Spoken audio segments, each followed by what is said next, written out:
Hello viewers, welcome back to my channel. আবারও চলে এসেছি নতুন একটা রেসিপি নিয়ে। শীতের সকালে গরম গরম ভাত ভাজা আমরা কিন্তু অনেকেই খেতে পছন্দ করি। আগের রাতে বেঁচে যাওয়া ভাত দিয়ে সাধারণত এই ভাত ভাজা তৈরি করা হয়। সাধারণ এই ভাত ভাজাটা অল্প কিছু উপকরণ দিয়ে অসাধারণ স্বাদে তৈরি করা যায়। তো চলো আর কথা না বাড়িয়ে ভিডিওটা শুরু করা যাক।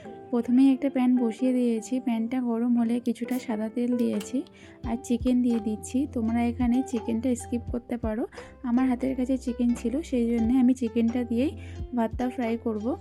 চিকেনটাকে তেলে একটু ভেজে তাতে 1 চা চামচ আদা বাটা, 1 চা চামচ রসুন বাটা দিয়ে দিচ্ছি।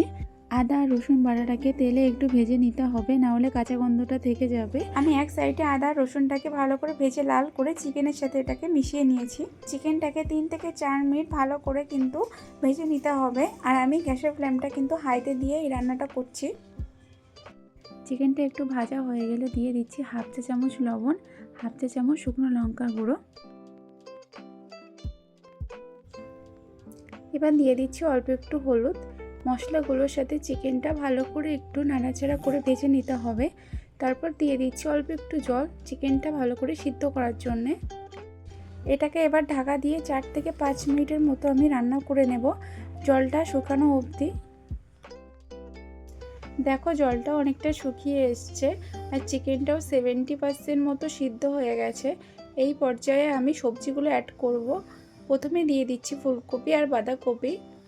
যেহেতু এগুলো একটু সিদ্ধ হতে সময় লাগে সেই জন্য এই পর্যায়ে আমি সবজিগুলো দিয়ে মশলার সাথে ভালো করে মিশিয়ে নেব।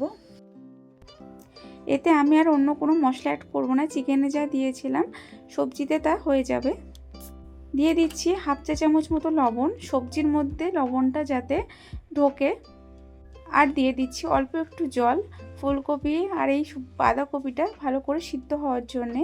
আর চিকেনটা যেহেতু 70% মতো সিদ্ধ হয়েছিল সেই জন্য আর একটু জল দিয়ে সবজি আর চিকেনটা ভালো করে সিদ্ধ করে নেব।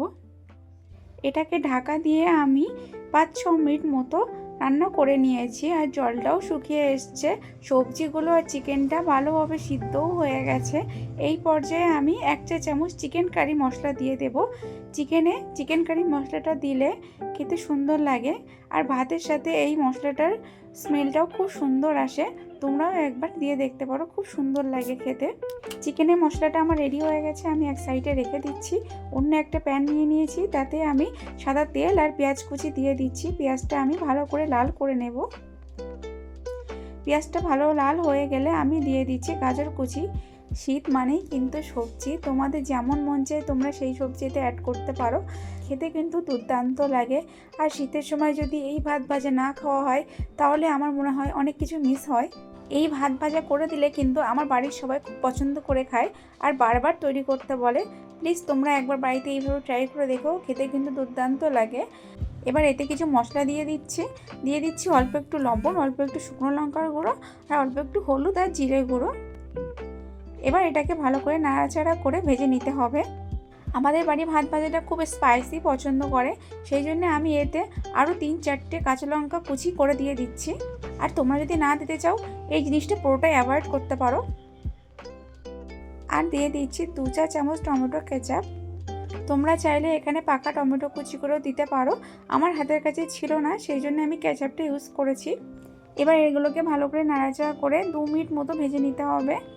গাজরটাও লাল হয়ে গেছে। এই সময় আমি আগে থেকে চিকেনের যে মশলাটা রেডি করে রেখেছিলাম সেটা অ্যাড করে দিচ্ছি। এই যে মশলাটা রেডি হয়েছে এটা কিন্তু মুড়ি বা গরম ভাতের সাথে খেতেও দুর্দান্ত লাগে। আর এতে কিন্তু আমি কোনো ডিম ইউজ করব না। গ্যাসের ফ্লেমটা কিন্তু একদম লোতে রেখে ভাজাগুলো আমি করেছি, না হলে কিন্তু পুড়ে যাবে, খেতে কিন্তু ভালো লাগবে না। এবার দিয়ে দিচ্ছি ভাত। আগের রাত্রে বেঁচে যাওয়া ভাত দিয়ে কিন্তু রান্নাটা আমি করছি। তোমরা যেমন কোয়ান্টিটিতে করতে চাও সেই পরিমাণে ভাত নিয়ে নেবে। মশলার সাথে ভাতটা ভালো করে মিশিয়ে নিচ্ছি। আর এগুলোকে কিন্তু এবার অনবরতই নাড়তে হবে, না হলে কিন্তু তলার দিক দিয়ে লেগে যাবে। মশলাগুলোর সাথে ভালো করে মেশানো হয়ে গেলে আমি এখানে 1/2 চা চামচ মতো চিনি দিয়ে দিচ্ছি। যেহেতু এটা অনেক স্পাইসি হয়েছে, চিনিটা দিলে স্বাদটা ব্যালেন্স থাকবে আর খেতেও খুব সুন্দর লাগবে। এবার এগুলোকে ভালো করে নাড়াচাড়া করে নিতে হবে।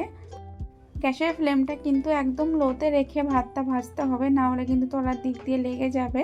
আমার ভাত ভাজাটাও রেডি হয়ে গেছে, দেখতে কতটা ইয়াম্মি লাগছে দেখো। এইভাবে ঝটপট কিন্তু তোমরা তৈরি করে ফেলতে পারো, দেখতে যতটা লোভনীয় লাগছে খেতেও কিন্তু দুর্দান্ত স্বাদ হয়। হাজব্যান্ডের অফিসের টিফিনেও তোমরা এটা তৈরি করে দিতে পারো, আর বাচ্চারা তো এটা পছন্দ করেই খাবে। আর ভিডিওটা ভালো লেগে থাকলে প্লিজ আমার চ্যানেলটাকে সাবস্ক্রাইব করে যাবে আর বেল আইকনটা অন করে দেবে নতুন নতুন ভিডিও নোটিফিকেশান পাওয়ার জন্য।